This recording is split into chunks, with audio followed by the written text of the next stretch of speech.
Hello everyone, this is your host TrevCL, and welcome to another Pokemon Challenge video. While normal pine cones aren't anything special, find out in this video if we can beat Pokemon Silver with the bug-type adaptation Pineco. In Gen 2, Pineco has pathetic coverage. It learns only normal type attacks through level up, and our TM coverage consists of Rollout, Hidden Power, Giga Drain, Rock Smash, and Solar Beam. Rollout is looking like our best option by far, especially considering Defense Curl is another TM. For those of you who might not know, Defense Curl doubles the power of Rollout after just one use. So instead of the 5th hit ending at 480 base power, it'll hit at an outstanding 960 base power. The only problem is that while the Rollout TM is able to be found earlier on, Defense Curl will only be available after defeating the 8th gym, being locked behind Waterfall. Another amazing move in Curse can only be found after defeating Johto, so we'll have to rely on purely the stats and offensive moves we have for the majority of the run. And those stats aren't really doing us any favors. Decent HP and attack with great defense look great at first, but combined with incredibly low special defense and one of the lowest speeds in the entire game, this will make fighting a fast fire type a nightmare. I already know that if I'm able to make it to Red, I need some sort of cheese to get past this Charizard. With the analysis out of the way, let's get into the rules. We're rolling with the standard 3, only using Pineco during battles, no item usage in battle with the exception of held items, and no hacks/cheats/glitches. Let's get into the run. As I like to do with basically all runs, I check my stats before continuing on. An interesting quirk with Gen 2 was the fact that male Pokemon will always have the better DBs, or IVs as they would be called in future generations. After a bit, I do get what appears to be a pretty damn good Pineco, only really lacking in its special stats. Let's speed up the progress of this video and start getting into the key battles, starting with the first rival battle. For obvious reasons, I had him pick Cyndaquil. It'll be a tough battle later as a Quilava and finally a Typhlosion, but without fire moves right now, it's just free XP. Speaking of free XP, let's go clear out Sprout Tower before taking on the first gym. The Bellsprouts each Sage carry can do no harm, and even the Hoot-Hoots near the end pose no challenge. The same cannot be said for the first gym, led by the flying type trainer Faulkner. You'd be right in guessing that we would have trouble since we're bug type weak to flying, but honestly it's not like we're taking that much even from his ace Pidgeotto. The problem is we have no hope of trying to outspeed at level 12, and our tackle does so little that our beefy defense can only carry us so far. Obviously self-destruct is useless in a single Pokemon challenge thanks to the sole fact that you faint after blowing up, so the only option is to grind to level 15 where Pineco will learn Takedown. If you've seen my Beldum videos, you'll remember Takedown is far from my favorite move, but the power difference is so staggering between it and Tackle. I go from having to 3-hit KO to Pidgey to knocking it out in one shot. Even his Pidgeotto can barely stand up to the sheer power of a single takedown. I will admit the additional 2 levels helped for the stat boost as well, but I doubt Tackle would have been able to do the job even at 15. Nothing really challenged me in the next section of the game. In fact, the second gym leader Bugsy was actually one of the easier battles in the run so far. Metapod is easy enough to deal with, and trying to avoid getting poisoned, I go for Takedown to guarantee get past the Kakuna safely. Scyther has the potential to be scary as it starts to build up Fury Cutter, but thankfully Takedown does just enough to 2-hit KO, and I connect with both for the first try victory. Never thought I'd be praising Takedown after the Beldum video, but here we are I guess. We are about to run into a slight problem however, and that is the fact that our next rival battle is up next, and he'll be leading off with a Gastly. And looking at our current moveset, we can't touch ghost types at all. However, this just so happens to be the gen where Struggle became a typeless move instead of being a normal type, so all we have to do is run out our power points in the grass next to Azalea Town, and then we should be good to go. Well, it should have been that easy, but I was a fool and accidentally healed at the Pokemon Center instead of using the potions I had on hand. It wasn't until I went into the battle that I realized my mistake. So after grumbling to myself about being an absolute buffoon, I then go to draining all 100 of my power points once again. Yes, you heard that right. I make sure not to go into the Pokemon Center and instead challenge my rival first. I will say those extra 2 levels I got from mistake were definitely to my benefit, as I actually think I would have lost to recoil damage. As I said at the beginning, my rival would be tough once his Cyndaquil evolved, and boy did it ever challenge me. I can outspeed and destroy his level 12 Gastly in one hit, but Quilava is a different story. It outspeeds despite the 11 level difference, and Ember is doing around 30% to Pineco. Stacking that with the recoil damage and the fact that I have to take 2 Embers before I can take it down, everything points towards a reset.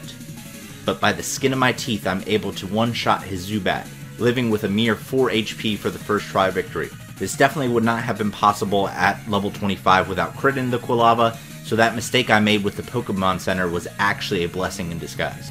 One upgrade I make to the moveset is replacing the outclass tackle with Headbutt in Ilex Forest.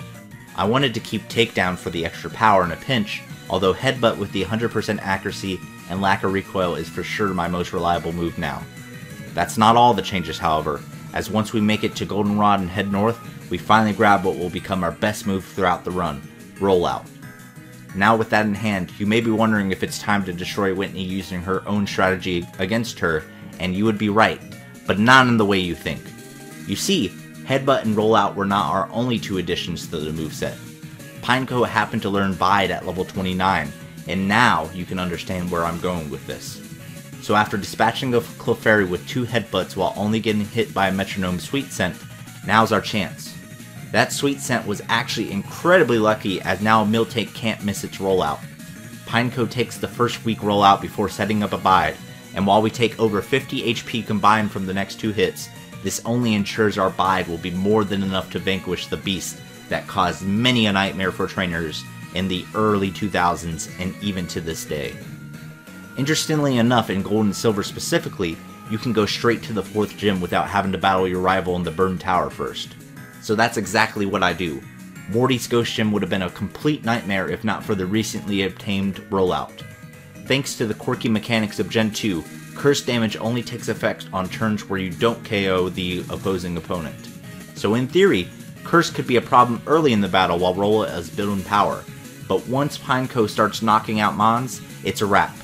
And that's exactly what happens in the battle against Morty. By the time Morty can actually get a curse off, I've already knocked out his Gastly and first Haunter, and I've built up 3 rollouts. Rollout number 4 destroys Gengar thanks to a questionable move choice, and with the exact same sequence happening with Haunter number 2, I can claim my 4th badge completely damageless. Dispatching of the Kimono Girls takes no effort in the original Johto games, so after doing just that and claiming the ability to surf, it's off the face Chuck in CN Wood. On paper, this matchup should be well in my favor. I've got a significant level advantage, and Pineco's bug typing gives it a resistance to fighting attacks.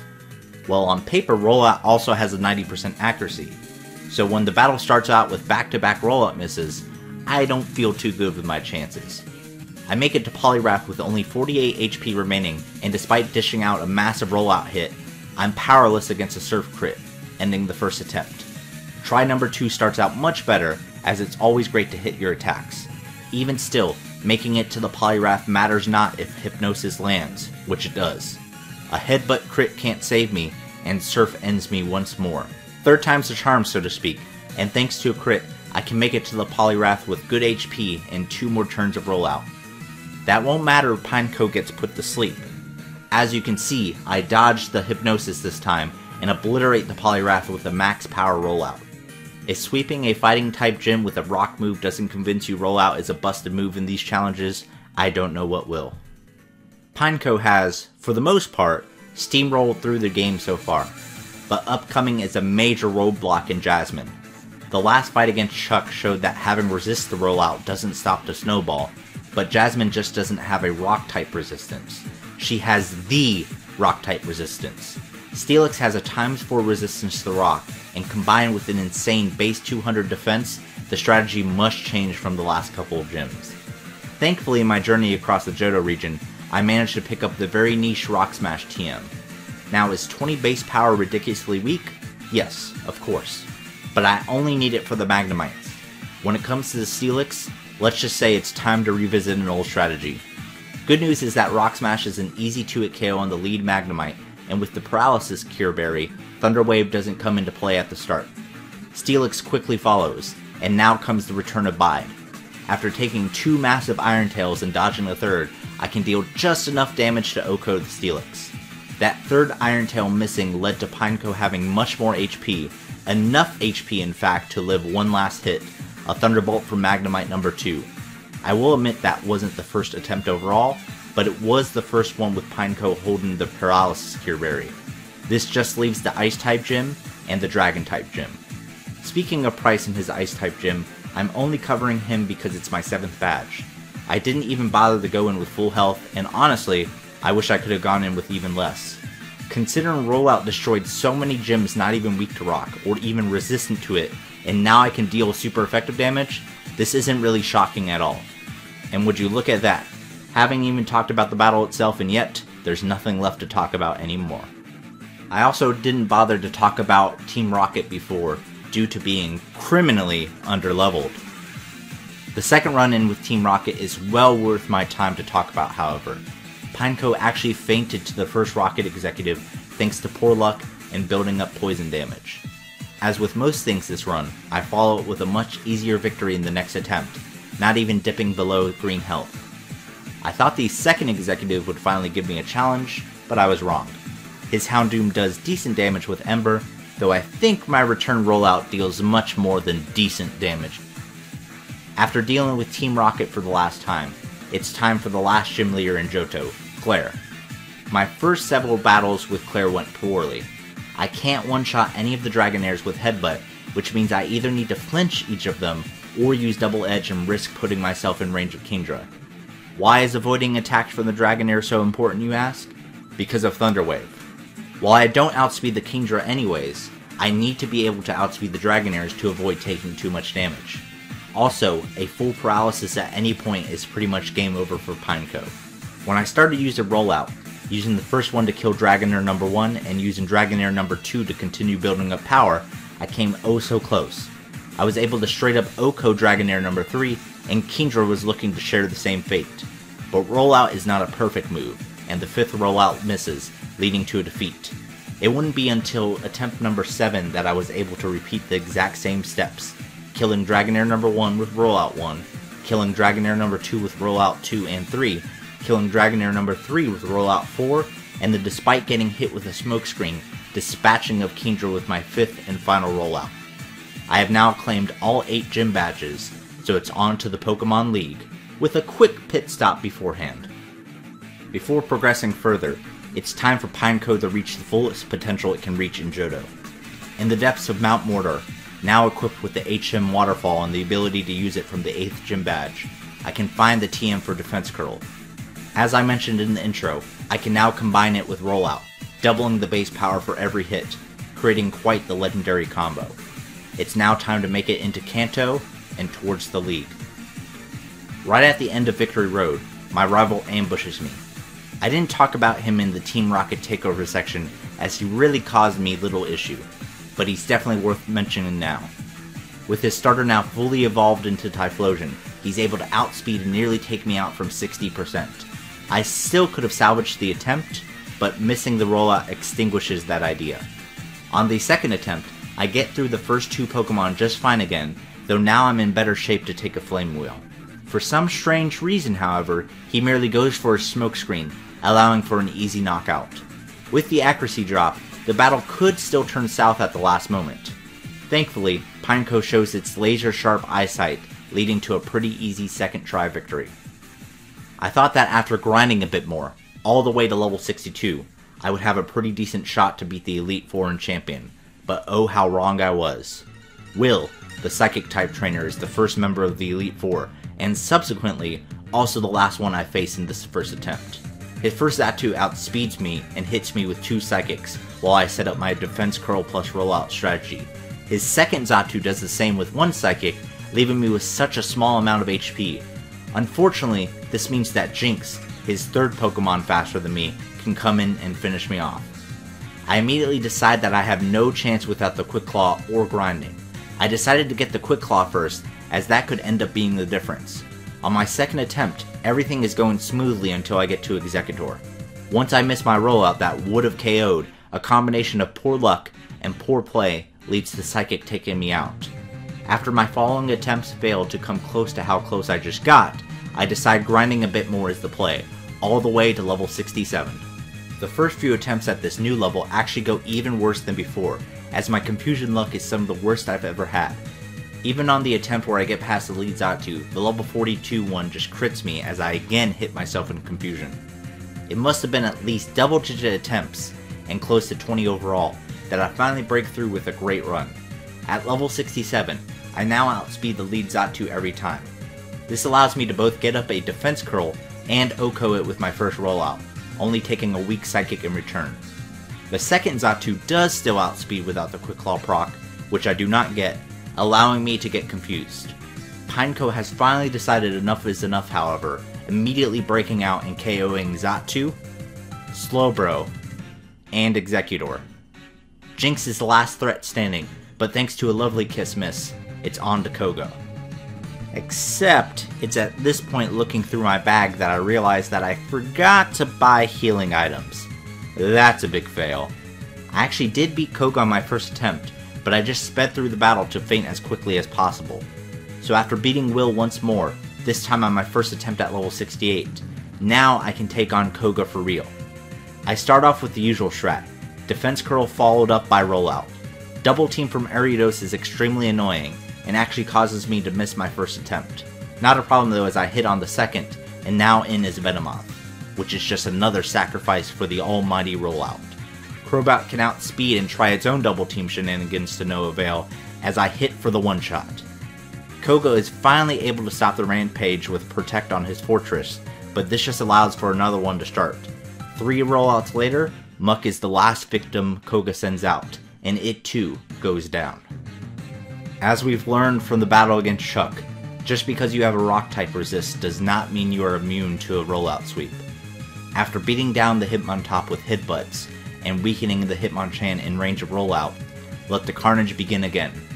Onix can take one, but this just allows for the ability to sweep the rest of his team afterwards, taking down both Machamp and Hitmonlee in one shot. Karen actually gives me big cause for concern, considering I know her Houndoom can outspeed and do massive damage with a flamethrower. And after taking down Umbreon, making sure to avoid a sand attack in the process, that's just what happens. Crazily enough, I have a strain of luck that allows me to crit OHKO the Houndoom, dodge the Vileplume Stun Spore and take it out with only 2 rollouts, and then only take a curse from Gengar. I do need to Quick Claw to beat Murkrow, though I unfortunately do not get it and do not get the lucky first try victory. After this, Umbreon becomes a problem not unlike Will's first Xatu, though this one is even worse. Thanks to having both Confuse Ray and Sand Attack, Umbreon just has so many ways to troll me. Eventually, I decide to reset anytime I see Sand Attack, as my chances of winning decrease drastically after that. This leads to me finally getting an attempt where I can flinch the Umbreon with Headbutt, get off a Defense Curl, then build up 2 rollout while only taking a Feint Attack and Confuse Ray in the meantime. I still need to get off a Quick Claw proc against the Houndoom to have a chance, is at least what I thought. After taking a massive flamethrower and surviving with just 33 HP, I quickly take down the Houndoom, Vileplume, and Gengar, all without hitting myself in confusion. This uses up all 5 of my rollouts however, so I thought that even if I got the Quick Claw to proc, that it would not be enough. I have never been more thankful to be proven wrong, as I do get the proc which allows me to kill the Murkrow and leaves me with just 1 battle before I can officially claim I've beaten the game. Lance, the Dragon-type Master, is the toughest trainer we've faced up to this point. His Charizards and Aerodactyl stabs are terrifying, and his 3 Dragonites all carry powerful special attacks. But he has a big flaw in his team, one that, as you will see, will lead to his defeat. His team is the most rock-weak team in the entire game, and after Gyarados merely gets off a Rain Dance before going down to a crit headbutt, he's also sabotaged himself. With my defense boost, Arrow's Rock Slide merely bounces off, leading the Charizard. Rain Dance from earlier still being active, the normally terrifying Flamethrower is weaker than my rival's Flame Wheel from earlier, leading to his ace, level 50 Dragonite. This is the one mon I was scared of the most remaining, but Lance chooses to go for the most useless safeguard ever instead of inflicting massive damage. I'm not sure if I just so happened to outspeed his remaining Dragonites, or got back-to-back Quick Claw procs, but no matter now, I have defeated the champion, claimed my throne as the strongest, and beaten Pokemon Silver with just a single Pineco. If you're a veteran of these Gen 2 challenge videos, you'll know our work's not done yet. we still have to tackle all of Kanto before moving on. Due to the imbalance of Kanto's levels in the original edition of these games, I'll only be seriously covering the blue and red boss battles. But before I start at blue, enjoy this short montage of how I got there.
After defeating all of the first 7 Kanto gym leaders, blue is the first one to actually cause me both to reset and to grind. My first attempt against him starts off well enough, taking out his Pidgeot, which then allows me to Giga Drain his incoming Rhydon. Now back at full health and with 2 mons down on his side of the field, I thought the game was mine at this point, only for Arcanine to come in and nearly one-shot me with Flamethrower. A crit just allows me to get past it, only for Gyarados to also outspeed and Hydro Pump me down to just 15 HP.